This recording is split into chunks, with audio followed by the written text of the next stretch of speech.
auta českého reprezentanta Ladislava Brožka, má štartové číslo 103. V prvom rade sú so 119 Aurelius Simaška a Nemec Helmut Wild.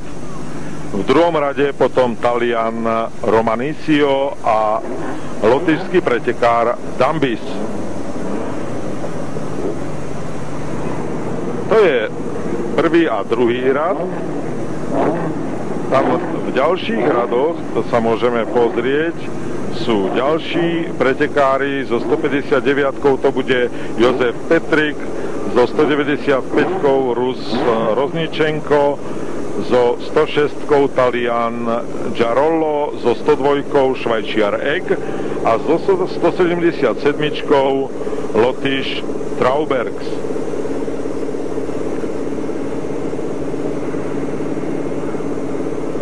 Všetko je teda pripravené na štart prvého finále 8 pretekov majstrovstiev Európy v autokrose v prvej divízii. Už čakáme len na pokyn tohto muža Ivana Plesnivého, ktorý má na starosti štart. O chvíľu ukáže pretekárom, ktorí sú na štarte, že im ostáva do štartu 10 sekúnd a potom už prídu na rad iba svetelná signalizácia červená a zelená a predpokladajme zaujímavý boj o body do hodnotenia majstrovstiev Európy. Tak,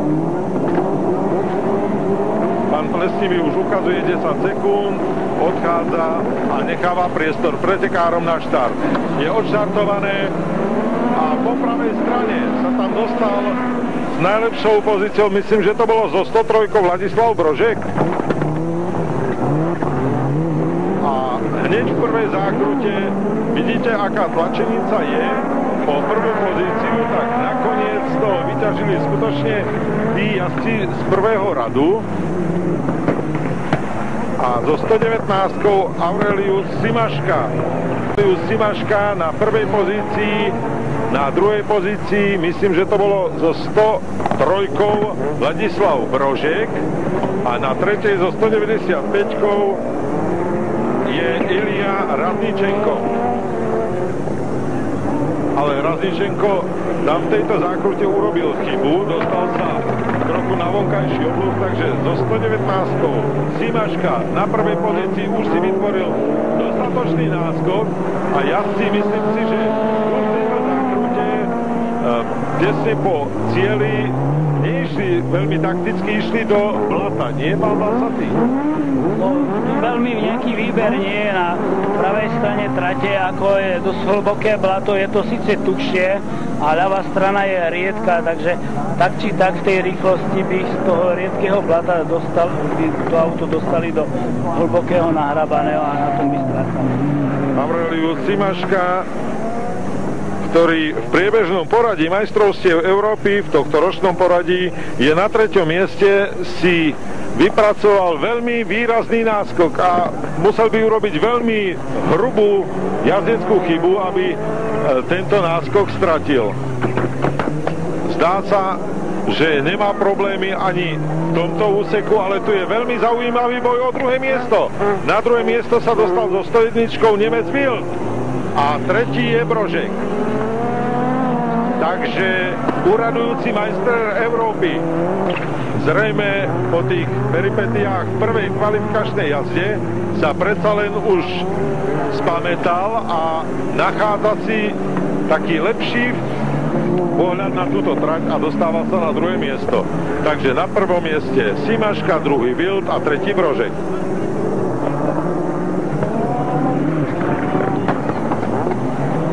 Sledujeme vedúceho pretekára Aureliusa Simašku.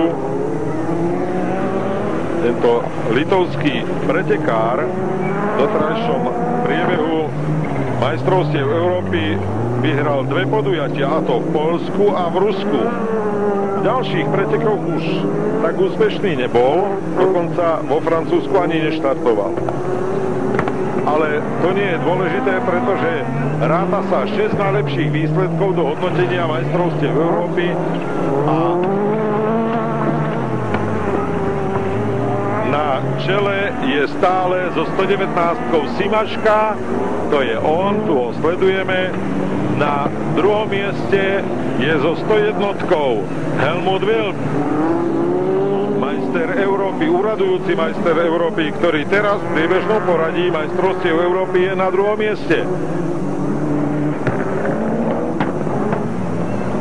Zdá sa, že Wild dokonca sa doťahuje na Simašku.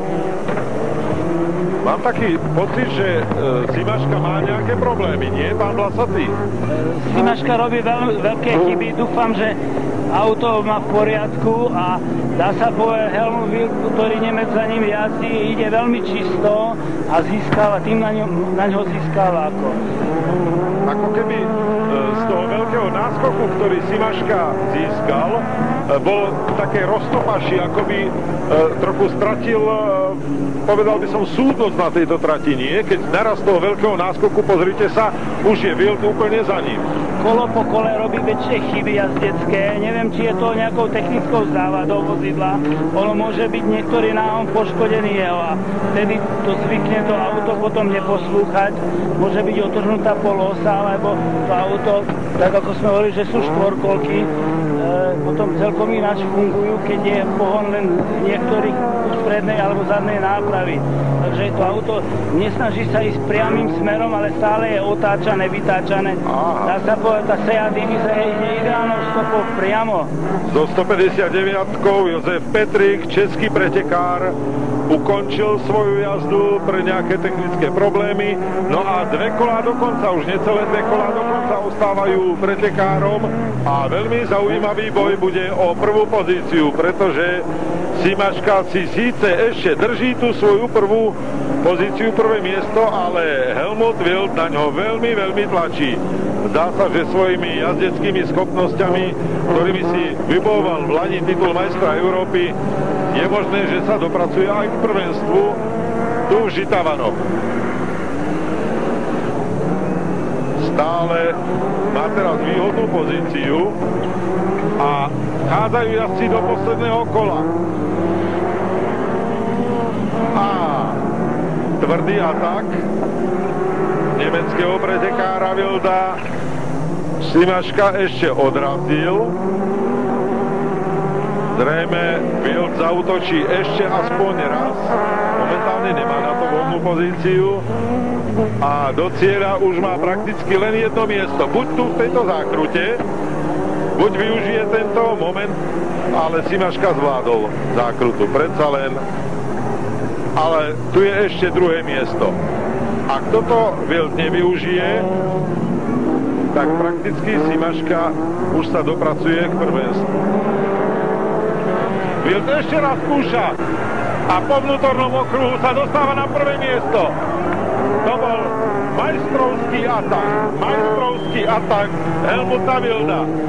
A Simaška dokonca, ak ostane na tom mieste, tak príde aj o druhé miesto, nie, tak predsa len. Helmut Wild sa stal víťazom, ale Simaška ešte stále nie je v cieli.